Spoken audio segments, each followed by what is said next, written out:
7h-10h sur Radio Courtoisie, suivez la ligne droite. Bonjour Sophie Mageran. Bonjour Maude.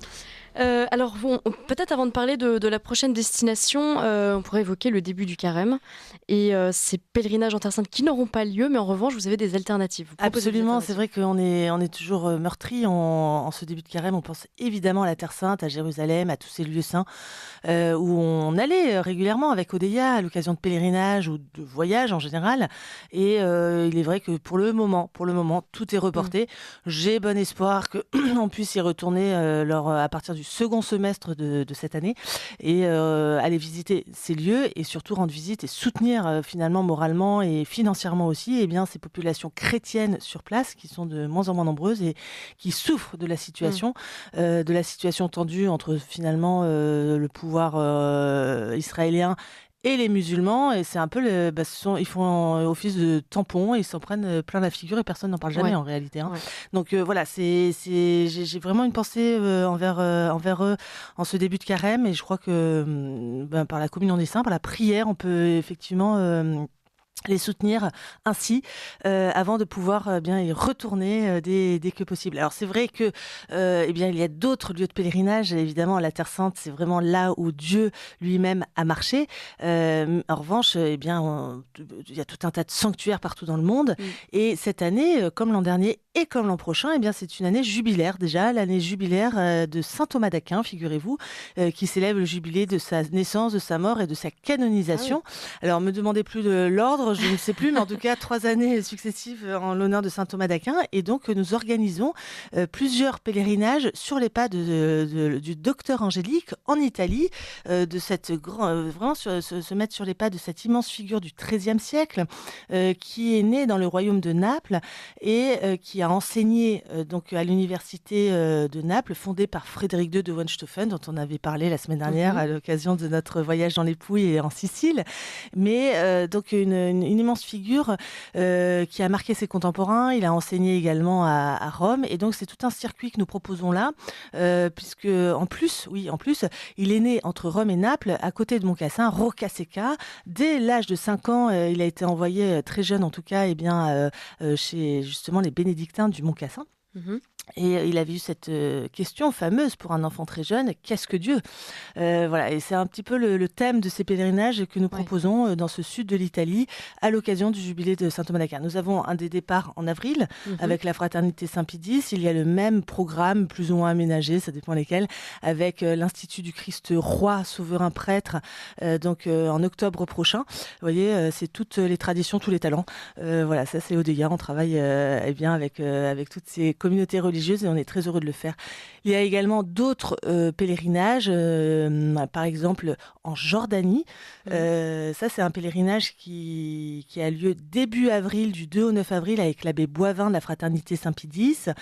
Il devait partir en Terre Sainte, et finalement, on a reporté le voyage de l'autre côté de la rive du Jourdain.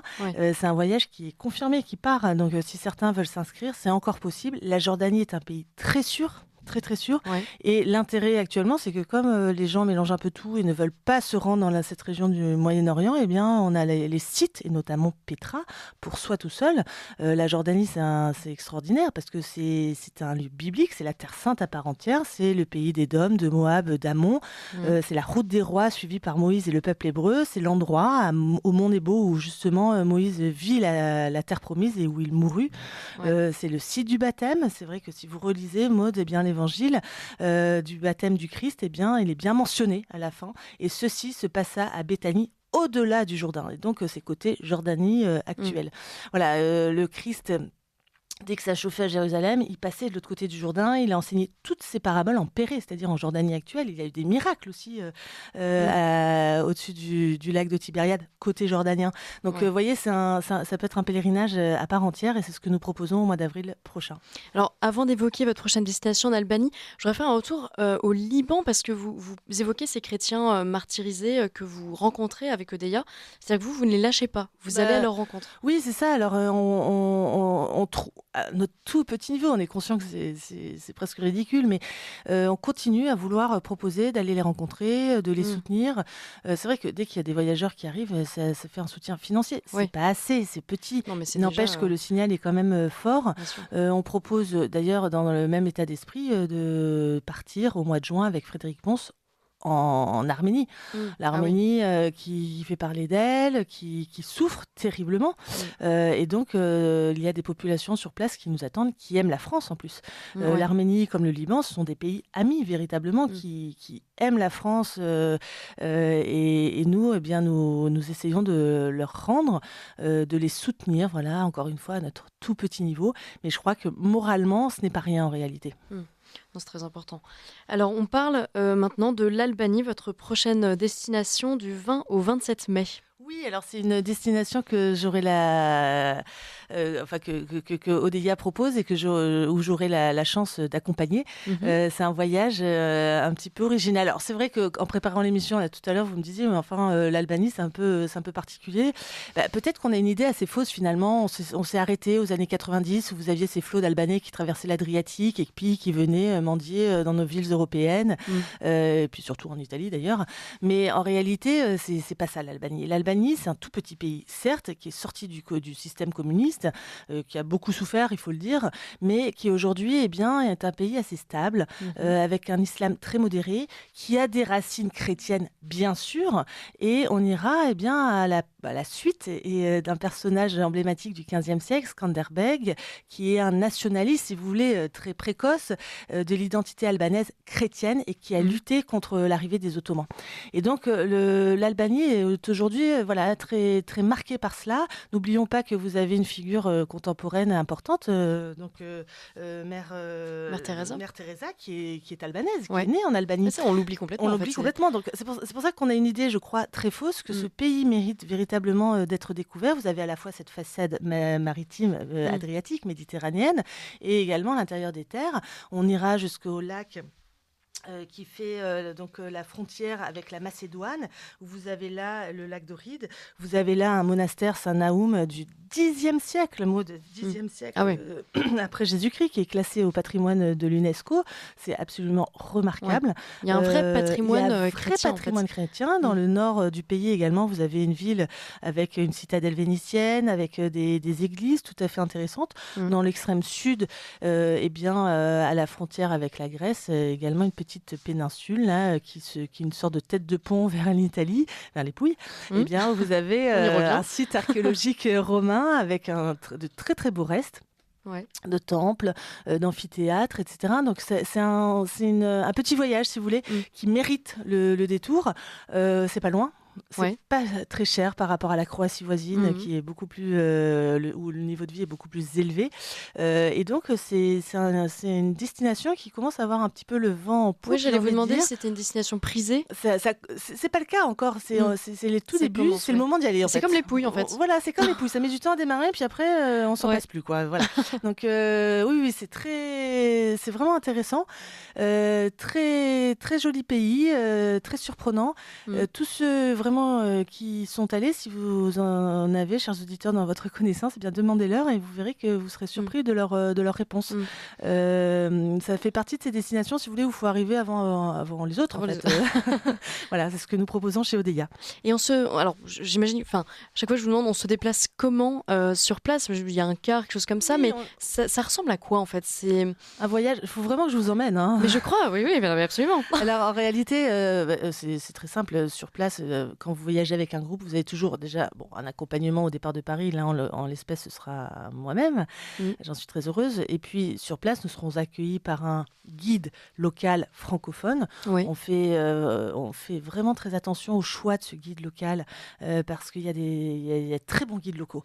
Et nous, vraiment, chez Odeya, on veut avoir de bons guides locaux parce qu'ils ont des choses à dire. Ils ont la connaissance de leur pays. Ils ont des choses à transmettre. Et c'est vraiment intéressant d'avoir ces échanges échange bien sûr avec le guide local et de ne pas avoir simplement une appréhension, une connaissance du pays de manière très intellectuelle, vous voyez. Non. Ce qui est important, c'est d'avoir un bon guide local qui connaît bien son pays et qui va pouvoir à la fois parler de l'histoire peut-être, mais en tout cas aussi de la vie quotidienne et de nous ouvrir certains endroits en dehors des sentiers battus. Eh bien, avec ce guide local, dès que nous sortons de l'aéroport, nous avons un bus avec un chauffeur, bien sûr, et nous avons le bus et le chauffeur tout au long du périple jusqu'à ce que nous revenions à l'aéroport en fin de parcours. Voilà, ça se passe très très bien, c'est très simple. Mais c'est pas vraiment encore de votre âge, mais vous verrez, on s'y fait à tout âge en réalité, et c'est très agréable. En fait, c'est très confortable parce que souvent les personnes, les voyageurs nous disent voilà, on se laisse mener, c'est très confortable parce qu'on n'a pas le souci de savoir où se garer, comment prendre les billets. Oui, c'est pratique. C'est très très pratique et c'est l'intérêt de ces voyages organisés. L'autre intérêt, c'est que les voyages culturels sont des petits groupes. Nous arrêtons les inscriptions à 22 personnes maximum. Ah oui, effectivement, oui. Donc on ne veut pas des gros groupes de 50 personnes, etc. Non, on veut privilégier ces petits groupes pour qu'il y ait des échanges, justement, et cette ambiance qui est très chère à nos cœurs, qui puisse se créer. Donc où les gens puissent se rencontrer, discuter, etc. Il y a une communauté au DEIA, enfin les gens se connaissent généralement lorsqu'ils partent ou Oui, alors ça dépend. Il y a des personnes qui se connaissent pas nécessairement. Il y a des clients qui reviennent très régulièrement. Ça c'est on a une clientèle très fidélisée. Je les remercie vraiment de tout cœur. C'est très agréable, très très agréable. Il y a des liens qui se tissent. C'est vrai que depuis que je suis chez Odeia, ça fait plus de 12 ans maintenant. Je retrouve au cours des accompagnements plusieurs personnes que j'ai déjà vues par le passé, qui revoyagent, on se connaît. Il doit y avoir de belles rencontres en plus. Ça crée des liens. Il y a des très belles rencontres, il y a de très belles personnalités. Et ça, c'est vraiment la richesse de ce métier, vraiment. Je parcours votre site en même temps, odeia.fr, et j'invite vraiment nos auditeurs à y aller parce qu'en fait, vous avez des tas de voyages organisés. Là, je vois. Bon, l'Arménie, on en a parlé, l'Albanie, les Pouilles, on en parlait la dernière fois, la Toscane. Oui, c'est formidable. Oui, il y a l'Irak aussi, la Toscane. C'est très varié, c'est vrai. On a ce panel qui est de plus en plus élargi et on est voilà, et puis c'est vrai qu'on a des voyageurs qui nous suivent, donc c'est très très agréable. On pourra reparler aussi de l'Étrurie, je crois qu'on en a parlé ici au mois d'avril, vraiment, vous voyez, de découvrir d'autres coins d'Italie, on l'évoquait l'autre jour, qui sont moins connus, mais qui sont très très riches. Donc c'est ça l'intérêt aussi de ces voyages, c'est de proposer d'aller dans des coins très connus, et puis d'autres coins complètement en dehors des sentiers battus, et c'est l'intérêt de partir avec Odeia. Et le voyage le plus proche, là, c'est l'Andalousie. Les inscriptions sont toujours... Alors les inscriptions sont toujours ouvertes éventuellement, c'est un petit peu tard, mais oui. C'est un départ début mars. Nous avons des départs demain, vous voyez, par exemple en Jordanie. Justement, on a un voyage culturel qui repart en Jordanie. On a également un départ ce week-end du côté de la Castille, etc. Donc ça s'enchaîne, tout ça, tranquillement, et c'est très bien. Vous allez en Albanie, votre prochain voyage, après ça? Alors, moi, j'ai cette chance de retourner à Rome avec un pèlerinage en mars. Mais vous voyez, c'est un pèlerinage qui n'est pas sur les ondes. Ça a été demandé par un groupe particulier. Ah privé. Oui, parce que vous répondez aussi à des demandes...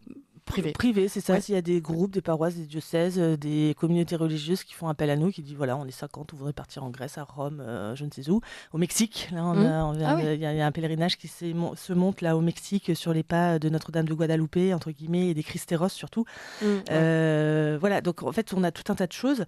Tout n'apparaît pas effectivement sur notre site internet, mais voilà, on peut proposer des voyages qui se remplissent avec des individuels qui s'inscrivent auprès de nous, et puis il y a aussi des demandes de groupes.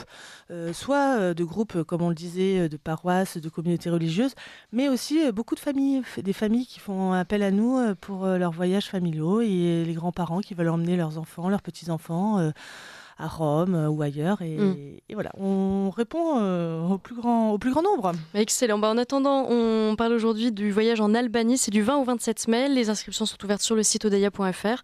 On invite tous nos auditeurs à y aller, évidemment, à se renseigner sur le site. Merci beaucoup, Sophie Mageran. Merci. À la semaine prochaine.